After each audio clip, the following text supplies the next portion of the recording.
السلام علیکم اکای حاجی مرزا. در کدام حالت جین در داخل آدمیزاد داخل می شود؟ این ما با یک بار دیگر هم گفته بودیم که جین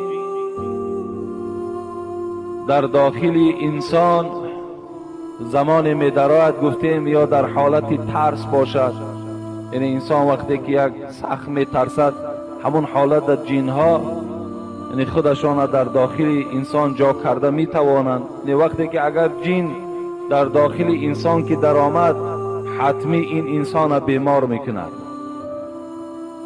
یا در حالت شهوت که اگر خیلی شهوت انسان بلند شود، در حالتهای همون خانداری که بازن می کند، همون حالت هم جین در وجود آدم داخل می شود.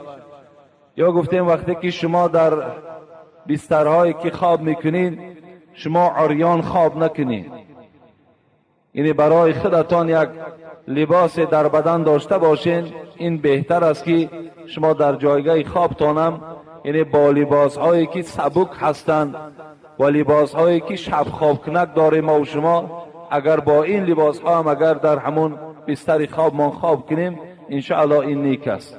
و پیش از خواب حتمی برای هر کدام ما و شما وظیفه این است که آیت الکرسی، سوره های قل اعوذ برب الفلق، قل اعوذ برب الناس، قل هو الله اگر خوانیم و در دست هامان بدمیم و در تمام بدنمان اگر مالیم، انشاءالله دیگر جین نزدیک ما و شما آمدن نمی تواند. اینا در حالت نشستن میشینیم در جاگه با پای طهارت، این آیت های، این سوره ها، این آیت هایی که گفتم اینها را میخوانین، در بدنتان میمالین، انشاءالله دیگر جین در وجود شما داخل نمیشود.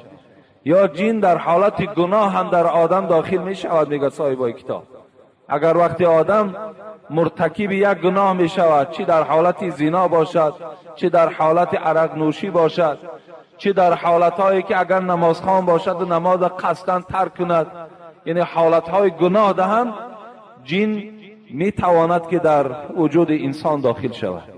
از این خاطر همین مرحله هایی که همین صورت هایی که بیان کردم اگر در همین حالت ها شما پیشگیری کنید، انشاءالله جین در وجود شما داخل شدن میتواند.